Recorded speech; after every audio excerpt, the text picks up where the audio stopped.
Good morning, Kalimera. Thank you so much for being with us. And I think I speak for everyone this morning when I say we all wish we could be in Athens together. But it's a very extraordinary year, and we're just so thrilled to be able to join you remotely.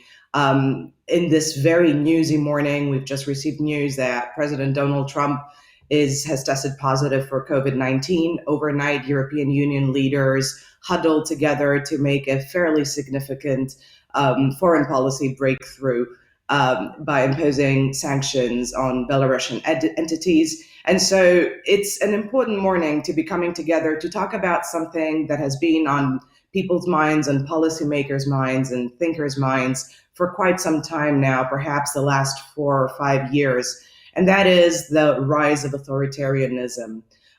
For that purpose, we've gathered an incredibly illustrious panel, and I'm just so pleased to be hosting them. I should probably first introduce myself. My name is Matina, Stevis-Gridneff, and I'm the Brussels correspondent for the New York Times.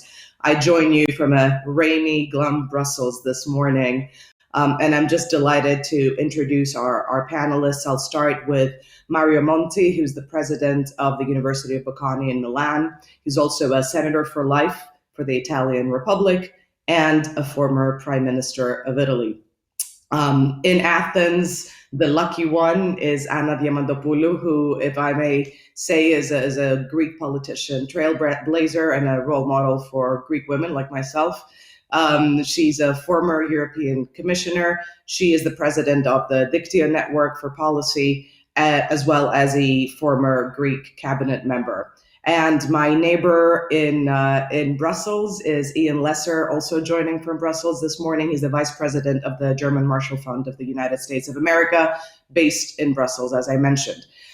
We have a fairly big topic to tackle in the next 45 minutes, and we're grateful that you're joining us so early. We know it's a bit heavy for start of the day, but we hope to keep it breezy and to keep it punchy. It's a really great time to be talking about the seeds of authoritarianism and illiberalism, especially in the European Union, but also in other parts of the world, and especially looking over the Atlantic to the United States. And the way we'll go about it is we'll try and keep our conversation flowing this morning. But please, once you've had a few sips of coffee, feel free to send along questions for our fantastic panelists, and I'll do my best to make sure all those questions are tackled and responded to. But first of all, starting with Mr. Monti, we have just so around the world we've been trying to find where those seeds of authoritarianism lie, where they came from. There's a sense that there was an era of, let's say, complacency in the health and robustness of our democracies, in particular in Europe, as well as the United States. And in talking with you before this panel, you said something so interesting that basically hinted that the enemy is within democracies. Could you help us understand what that thought and what that idea is? Thank you very much. It's a great pleasure to be in Delphi, Athens, and in the world discussing this topic with this distinguished panel. I'm particularly pleased to see my former colleague Anna Diamantopoulou. She was a role model for you, Matina, but I must say she was also a role model for us, her colleagues in the European Commission. Yes, I believe that to some extent there is a failure within our democratic systems that may well be a reason gradually bringing to authoritarianism. What is this weakness, this internal weakness? Is, I believe, the imbalance that looms large between the integration reached by markets and societies, very high, and the still very low integration between policies and institutions among the different countries. So to schematize and simplify a bit, because major problems tend to be more and more unmanageable unless they are dealt with a long-term perspective and with a high degree of coordination among countries, because these perspectives are not there, politicians being characterized by short-termism, and the construction of a global governance, let alone in Europe, is already complicated. The result is some growing dissatisfaction of people, which they tend to attribute as a cause to democracies, weak and slow democracies, they may say. Whereas the deficit in the performance of these democratic systems is not democracy in itself, but it is the consequence of the fact that the leaders in democratic countries, number one, tend to look at problems just in the next elections perspective, not in the long term. And secondly, being jealous of their national prerogatives, they have a great difficulty until there is a big crisis to coordinate internationally. So I believe that there is a link, to cut it short, between lack of sufficient progress in integration and tendency to turn into authoritarian. Oh, well, you have understood. Yeah, of course. Thanks so much for that. And what I'm getting from your response is that the seeds for the rise the rise of authoritarian traits within some democracies lie within them and are potentially inherent in the short-termism of certain politicians. And that's where other institutions that are meant to check those politicians should come in. Anna Diamantopoulou in Athens, we spoke about how that manifests in the European Union and the broader neighborhood. Talk to us more a bit about that regional manifestation of illiberalism. Matina, very much. Thank you for your kind words. And I'm really happy that I am in such a panel with Mario and Jan. I hope, since I'm the only one that I'm in Greece, that next year we will be able to welcome you in Athens. So, in a few words, I would like to say that I think that illiberal populism, something we had experienced in Europe, is in many times a synonymous with authoritarianism. We cannot speak generally on this issue because in different places in the world there are different roots, culture, regimes, so we can focus, as you said, in European Union and in the neighborhood of European Union. Here we have experienced any kind of populism, and it is interesting to remember that in 1992, when Fukuyama spoke about the end of history, the liberalism, the democracy with structures and values was triumphing. This is not the case today. And I think what Ivan Krastev has said, it's interesting that we experience the strange death of liberal consensus. And what Mario Monti has said, it's really very interesting to see the core of why it is happening. But since we have all this, for the first time after the Second World War, we see that, that our institutions constructed after the Second World are fragile. It is interesting to see why and what to do. In the European Union, as I said, we have experienced any kind of populism, from the right the right populism, the left, the extreme left populism. Until today, we have this movement, the anti-mask or the deniers of COVID. Where this populism finds its way to the government, then there are many possibilities to be an authoritarian regime or a kind of authoritarian regime. We have seen it in Eastern Europe. We have seen it in Turkey. In countries where democracies stood, where there are solid foundations and functional institutions, democracy was not questioned and authoritarian regimes were not established, even when we have extreme populists in governments. We can see the case from Italy and Greece. And here it's Mario Monti who can speak about this. In opposite cases, when the institutions do not function, then powerful elected leaders easily become elected autocrats. And we have seen that they try to own the state. They present their voices as the people's voice. Generally speaking, I could say that the reasons, the causes of this populist, illegal populist and authoritarianist phenomenon can be traced in similar roots.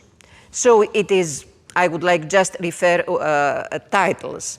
It is globalization as it was triggered by the free movement of capital the last 20 years.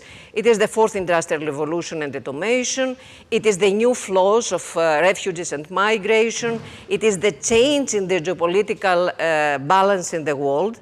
And all these new issues, which changed the reality in Europe, which changed the perspective that people had for their future, brought questions with no answers, no answers by the mainstream parties.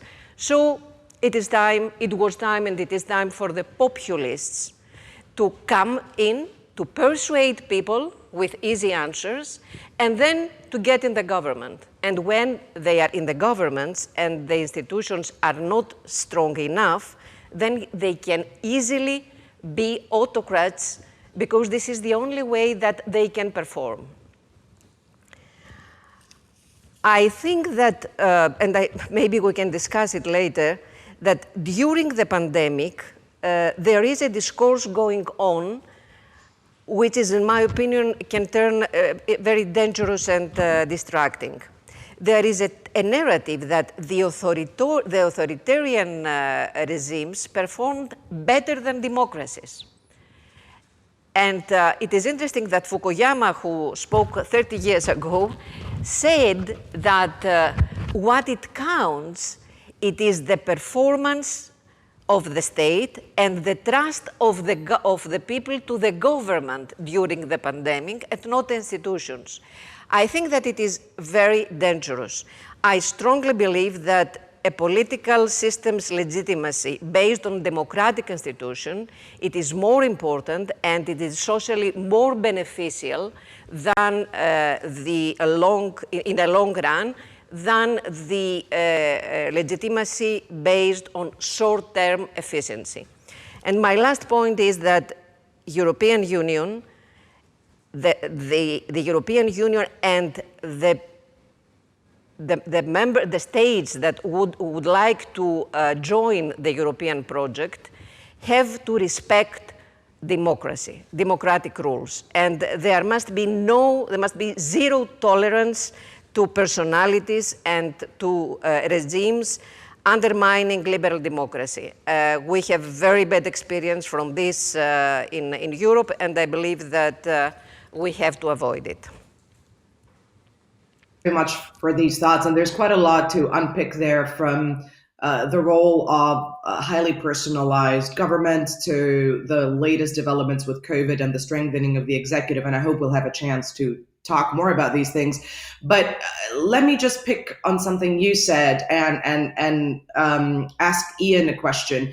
This idea of sort of highly personalized, sort of almost cultish politics of this one leader who can save everyone seems to be really at the heart of populism. Do you see this in Europe, and how do you see this sort of transmit through established cultural and political channels to the US and back? Mm-hmm.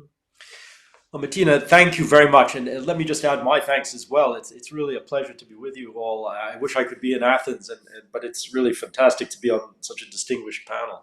On your question, I think it flows from a number of things which have already been said. I think, first of all, there are leaders who, for better or worse, have proved, I think it's worse, have proved extremely competent at conjuring up insecurity in society. Some of it is real, the economic insecurity, health insecurity, other things, but some of it is exaggerated, some of it, and frankly just conjured. I see this in the United States. I see it in the debate over immigration in many places, not all. And so I think that's part of it. But this personalization, I think, is integral to this. And it goes a step beyond the populism. Leaders who present themselves as, in a sense, saviors, whether they use that term or not. I am the one who can save you. It is me. You hear this, frankly, even in the American election rhetoric from Donald Trump, or you heard it even in our previous election. You certainly hear it in certain places in Central and Eastern Europe, and of course you hear it in other places, especially like Brazil, where it's a sort of test case for this kind of thing, this personalization, and it does go to this question of trust and culture and insecurity of identity, and there are politicians who are particularly skilled at playing on this insecurity of identity. I also think perhaps in a kind of more transactional global environment, because I think that does exist in a number of places, that unfortunately maybe we've become either complacent or simply more tolerant, willy-nilly, more tolerant of authoritarian regimes, of creeping authoritarianism, and it creates a more permissive environment. And this is very much the point that was just made about the question of tolerance, zero tolerance, the term was used for this in the European Union. But globally, I think it's true that we're not as critical, we're not as quick to sanction. It has its consequences. And finally, if I could say, I think in all of this, because it's so personalized, as you say, Matina, that there is a kind of stickiness, if I can use the term, to authoritarianism. It's hard for them to leave, because it's interwoven with corruption, nepotism, other things. The consequences of leaving power, even in a relatively democratic setting, begin to look unacceptable. But that's probably beyond the question you were asking, but thanks. No, sure. There are so many issues to unpick here about the environment within which these authoritarian seeds thrive and then become impossible to remove, not unlike weeds. But let me start with an immediate question.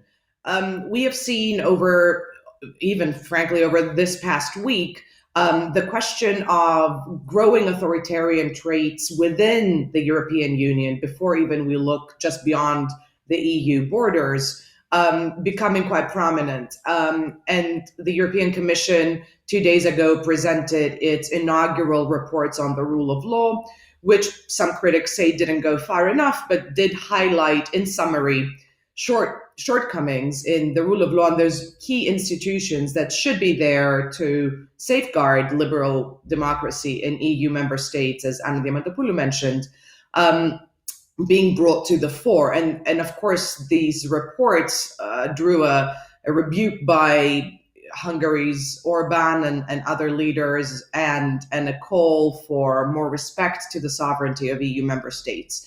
In the EU 27, which is obviously, bigger, contains multitudes, contains very different countries with different political cultures and backgrounds than potentially was originally intended.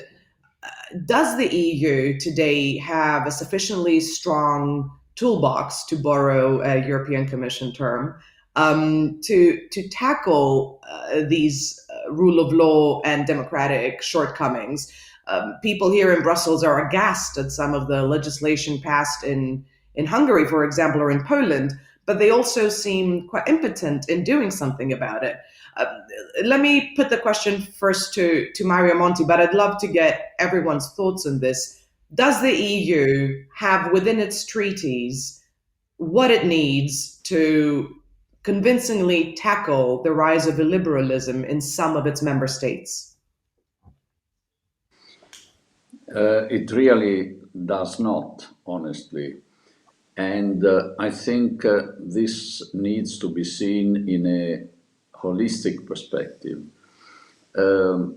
Let me give you an example. Suppose that in the next review of the Treaty on the European Union, when it comes, the instruments aiming to tackle the issue of authoritarianism are increased.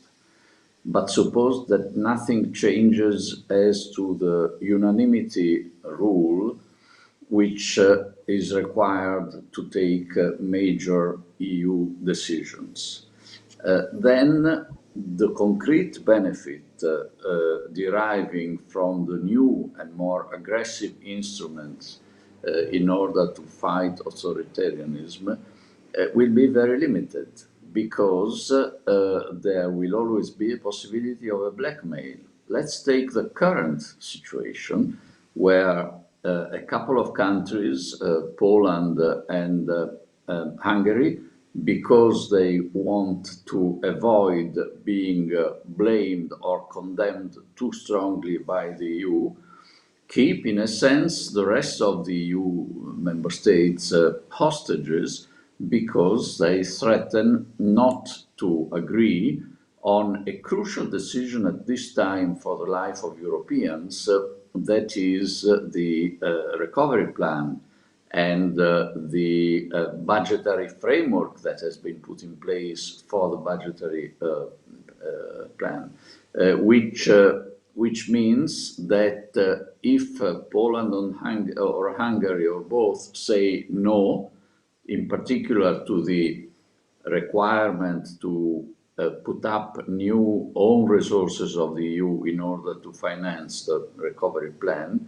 there will not be a recovery plan. So in this case, it's the unanimity rule which gives a disproportionate power to those who are opposing mainstream decisions that politically or culturally are perceived to be the right ones by a vast majority of the population. So I think the really tough problem as the EU develops will be how to become a bit less slaves of the unanimity rule, and probably this requires that from being a union of states and people as we are now, we gradually evolve into a union of people with an increasing role for the European Parliament, and in some matters a decreasing role for the European Council, which is really the place of the vetoes, the place of the national interests. It's a powerful body created by Valéry Giscard d'Estaing and Helmut Schmidt, which was meant to drive Europe forward. In fact, it is the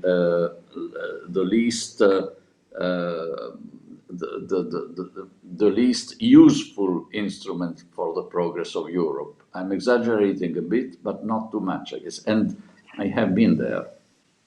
No, I mean, I understand completely what you're saying, but obviously, as anyone would point out, the reason for this all-powerful tool of unanimity that increasingly holds the EU hostage because of this or that national interest is democracy. It is because European Union democracy at a bloc level has failed to progress and maintain those ties of accountability between the voter and those governing. And so the truth is, Mr. Orban was democratically elected, as are other leaders that the EU as an amorphous group doesn't like or currently is at odds with. And so maintaining this sort of democratic linkage between those being governed and those who do the governing, and especially, of course, the spending as well, is something that is still work in progress quite clearly. One wonders if that goal becomes a bit elusive as the bloc grows bigger and includes more member states. But just to talk a bit about the quality of democracy, I'd be really interested to hear your thoughts about the functioning of democracy through elections, for example. And Ian, maybe this is also a question for you, with US elections being just around the corner and the growing role of sort of social media that we saw in the previous election in 2016. It's been a concern about European elections, the Brexit vote, as well as national elections within the EU, the vulnerability of information channels, the vulnerability of voters. How important do you think technological platforms, mostly, frankly, American technological platforms, have been in influencing the functioning, the good, healthy functioning of democracies?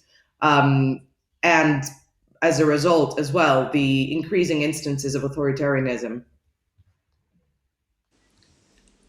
Matina, thanks. I mean, look, I mean, you make a very good point. I think, I'm not sure is in part about the technology, but it goes back to this point that was made earlier. And of course, Frank Fukuyama has talked about this many times, but the question of trust in society. And as I think you can see, unfortunately, in our own current discussions around the US elections that are coming up, there is an erosion of trust in the system, and specifically an erosion of trust in the electoral system and its results. And in fact, people are stirring that up.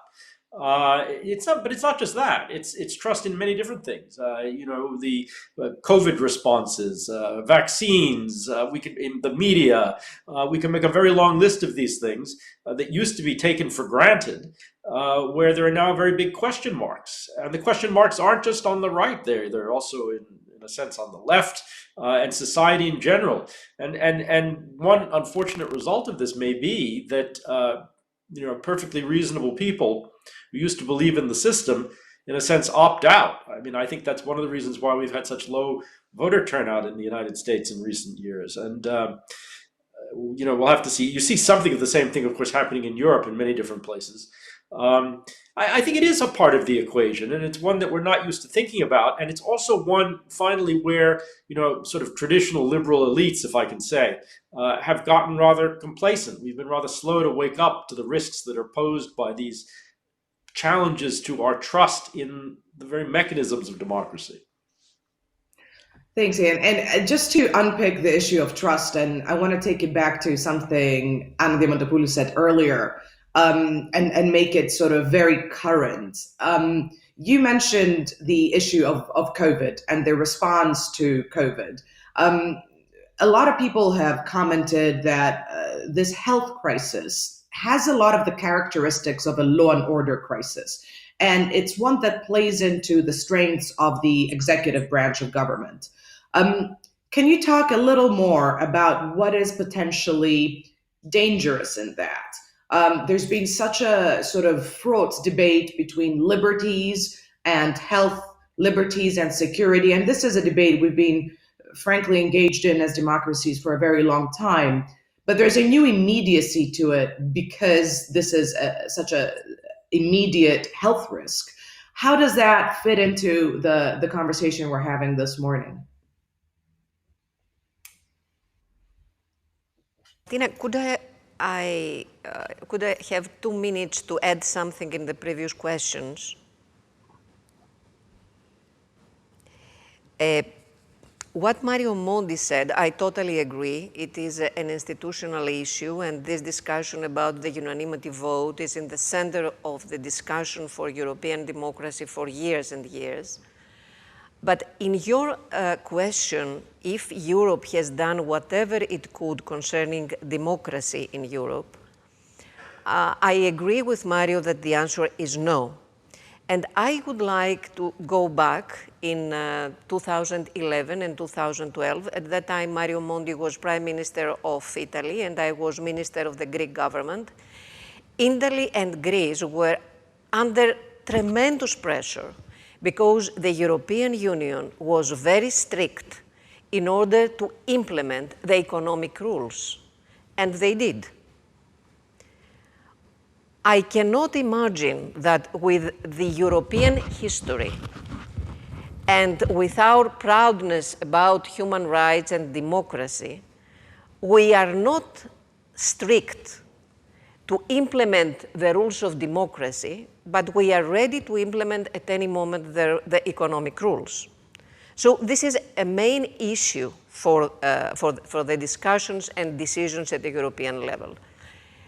My second point on social media is that the first thing that authoritarian governments do is to prohibit any freedom in social media. But they cannot do it as they can do it with the classic, with the TV or radio. So I think that social media is a tool. And it is a tool that it can be in the hands of democracy and in the hands of authoritarianism. But it is a tool that it is closer to people than all the others we have until now. Now, to your third question, I took my time for the other questions because I have already spoken on that. And I believe that it is a false and it is a very dangerous dilemma to say what is better. A good performance in pandemic or institution and democracy? The answer is institution and democracy, because we can evaluate the performance of a regime in a long term, not in a short term. And we need data, and we are not sure that these regimes give the right data.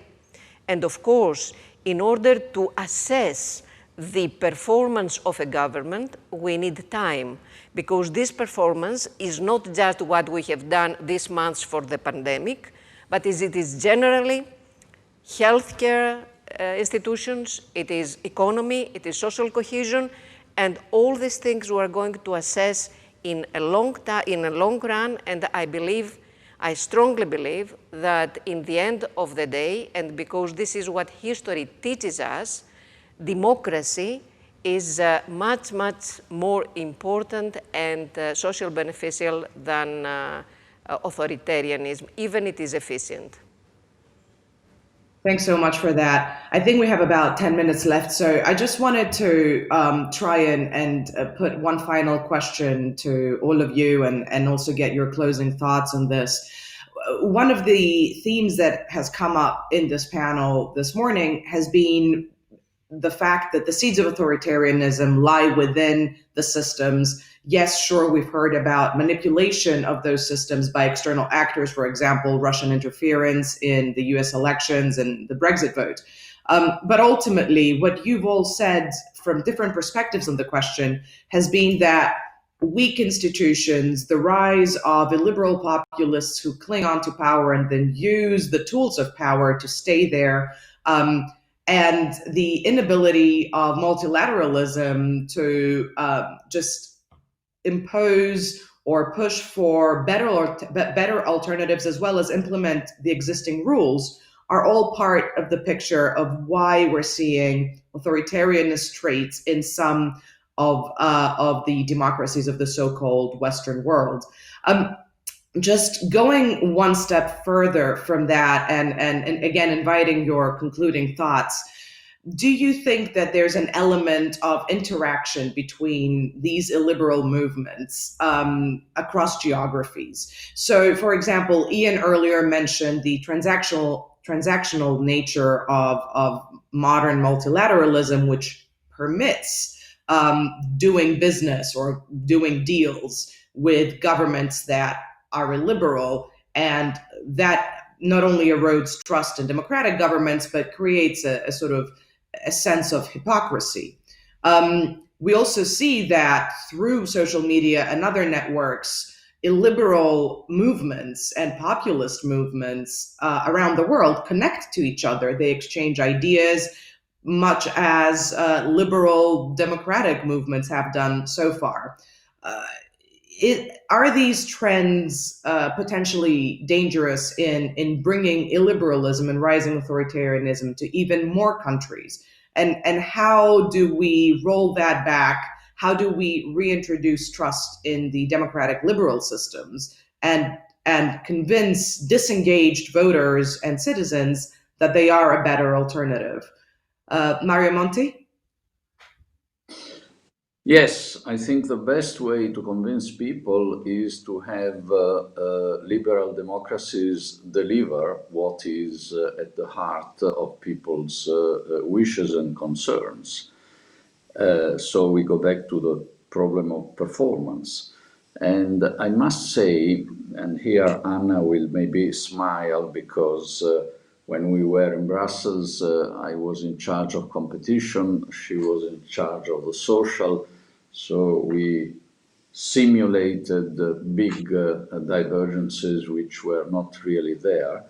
But I believe very much in the notion of competition in political systems. Putting it differently, political systems, I believe, give their best when they are under challenge, under competitors. Give their worst when they have become monopolists. Two examples, one for the world. I believe that capitalism, after the collapse of the Soviet Union, has worsened very, very much. We have seen more short-termism in economic behavior of companies. We have seen an excessive attention to financial phenomena. We have seen a total neglect for the issue of inequalities. That was also because there was no longer globally and in many countries the challenge that communists, left-wing parties were previously putting on governments and the corporate community. Another example, which is more relevant for Europe today, I believe that this very, very remarkable response that the EU is trying to give to COVID, of course, would not have been there without COVID, but I believe would not have been there without the threat of populists and sovereignist parties in Europe. I believe that the traditional political families in Europe, the popular, the socialist, the liberal, after all, are the main responsible of the insufficient progress of Europe, of European integration during the last decades. And they were scared to lose control of the European Parliament on the occasion of the last elections. They did not, but I believe that the threat of a challenge by the populists gave them a greater sense of the urgency to act.